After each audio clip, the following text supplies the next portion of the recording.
ब्रह्मा जी की पुत्री अहिल्या को यह वरदान प्राप्त था कि वह सदा ही 16 वर्ष की आयु के ही सदृश्य रहेंगी। ब्रह्मा जी ने एक स्पर्धा करवाई जिसे गौतम ऋषि ने जीता और अहिल्या को पत्नी रूप में प्राप्त किया। अहिल्या के रूप की चर्चा तीनों लोकों में थी। अपने रूप, गुण, सौंदर्य और पतिव्रत धर्म के पालन के कारण ही वह भक्तों के मन में बसी हुई है। देवराज इंद्र ने जब अहिल्या के बारे में सुना तो उन्होंने सूर्य से उनकी सुंदरता के बारे में पूछा। सूर्य देव ने इंद्र देव की भावना भांपकर अपनी असमर्थता जताई। तब इंद्र ने चंद्रमा से पूछा तो उसने कहा कि अहिल्या से अधिक रूपवती, गुणवान और पतिव्रता स्त्री सारी सृष्टि में कोई और नहीं है। ऐसा सुनकर इंद्र ने छल रूप से अहिल्या को पाने का प्रयास करते हुए चंद्रमा की सहायता ली।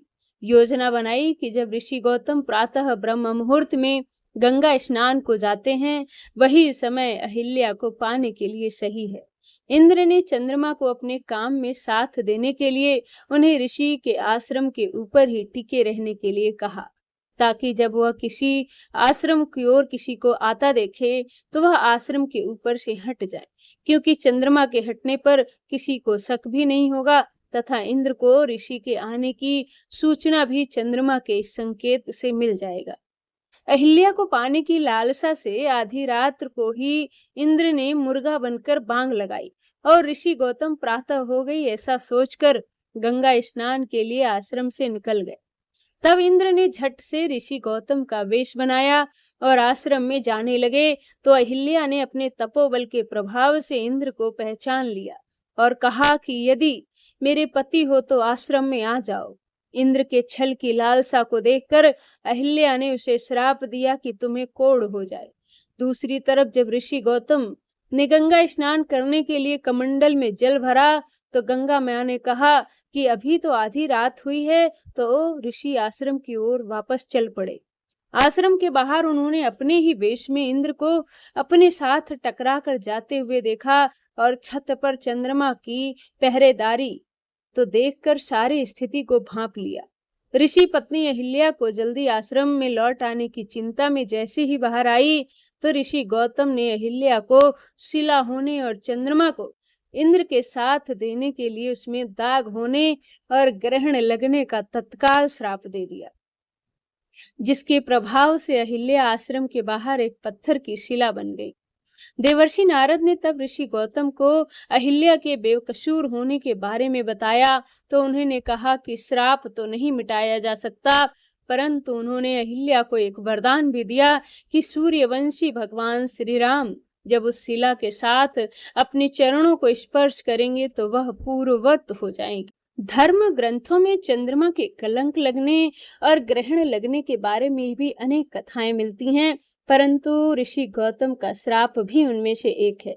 मिथिला में राजा जनक के धनुष यज्ञ को दिखाने के लिए गुरु विश्वामित्र उन्हें साथ लेकर जा रहे थे। तब आश्रम एक दिख मग माही, खग मृग जीव जंतु तह नाही, पूछा मुनि शिला प्रभु देखी, सकल कथा मुनि कहा विशेषी।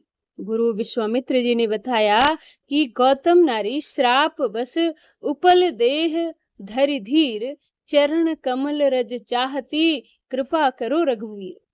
तब श्री राम जी के पवित्र एवं शोक का नाश करने वाले चरणों का स्पर्श पाते ही वह तपोमूर्ति अहिल्या प्रकट हो गईं और भक्तों को सुख देने वाले प्रभु को सामने देखकर वह प्रभु के चरणों से लिपट गई। परसत पद पावन शोकन सावन प्रकट भई, तप पुंज सही देखत रघुनायक जन, सुखदायक मन सुख होई कर जोरी रही। अति प्रेम अधीरा पुलक शरीरा, मुख नहीं आवहि बचन कही, अतिशय बड़ भागी चर नहीं लागी, जुगल नयन जलधारी बही। अर्थात श्री राम जी के पवित्र और शोक को नाश करने वाले चरणों का स्पर्श पाते ही वह तपोमूर्ति अहिल्या प्रकट हो गई। भक्तों को सुख देने वाले श्री रघुनाथ जी को देखकर वह हाथ जोड़कर सामने खड़ी रह गई। अत्यंत प्रेम के कारण वह अधीर हो गई। उनका शरीर पुलकित हो उठा, मुख से वचन कहने में नहीं आते थे।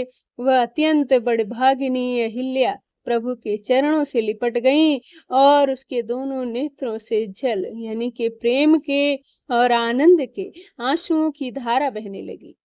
धीरजु मन कीन्हा प्रभु कहूँ, चीन्हा रघुपति कृपा भगत पाई। अति निर्मल बानी स्तुति, ठानी ज्ञान गम्य जय रघुराई। मैं नारी अपवान प्रभु, जग पावन रावण रिपु सुखदाई। राजीव बिलोचन भव भय मोचन, पाहि पाहि शरण ही आई। अर्थात फिर उसने अपने मन में धीरज धरकर प्रभु को पहचाना और श्री रघुनाथ जी की कृपा से भक्ति प्राप्त की। तब अत्यंत निर्मल वाणी से इस प्रकार स्तुति आरंभ की कि हे ज्ञान से जानने योग्य श्री रघुनाथ जी, आपकी जय हो। मैं सहज ही अपवित्र स्त्री हूँ और हे प्रभु, आप जगत को पवित्र करने वाले, भक्तों को सुख देने वाले और रावण के शत्रु हैं। हे कमल नयन, हे संसार जन्म मृत्यु के भय से छुड़ाने वाले, मैं आपकी शरण में आई हूँ, मेरी रक्षा कीजिए, रक्षा कीजिए। मुनि श्राप जो दीन्हा, अति भल कीन्हा, परम अनुग्रह मैं माना। देखूं भरी लोचन हरि भव मोचन, इहल लाभ शंकर जाना। बिनती प्रभु मोरी मैं मति भोरी, नाथ न मांगूं बर आना।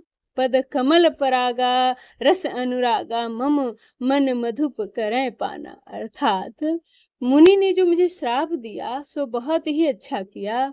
मैं उसे अत्यंत अनुग्रह करके मानती हूँ कि जिसके कारण मैंने संसार से छुड़ाने वाले श्री हरि आपको नेत्र भर कर देख पा रही हूँ।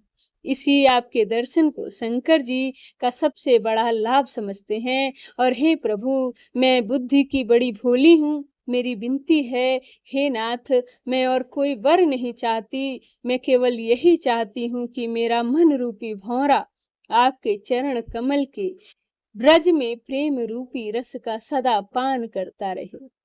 जेहि पद सुर सरिता परम पुनीता, प्रकट भई शिव शीस धरी। सोई पद पंकज जेहि पूजत, अज मम धीर धरेउ कृपाल हरि। एहि भांति सिधारी गौतम नारी, बार बार हरि चरण परी। जो अति मन भावा सो बरु पावा, गए पति लोक आनंद भरी। अर्थात जिन चरणों से परम पवित्र देव नदी गंगा जी प्रकट हुई हैं, जिन्हें शिव जी ने सिर पर धारण किया और जिन चरण कमलों को ब्रह्मा जी पूजते हैं, कृपालु हरि आप उन्हीं को मेरे सिर पर रख इस प्रकार स्तुति करती हुई बार बार भगवान के चरणों में गिरकर जो मन को बहुत ही अच्छा लगा, उसी वर को पाकर गौतम की स्त्री अहिल्या आनंद से भरी हुई पति लोक को चली गई। अस प्रभु दीन बंधु हरि कारण रहित दयाल, तुलसीदास सठते ही भुज छाड़ी कपट जंजाल। अर्थात प्रभु श्री रामचंद्र जी ऐसे दीन बंधु और बिना ही कारण दया करने वाले हैं। तुलसीदास जी कहते हैं कि हे सठ यानी कि मन, तू कपट जंजाल छोड़कर उन्हीं का भजन कर। हर हर महादेव, शंभु काशी विश्वनाथ वंदे। जय हो जय हो, जय जय सिया राम।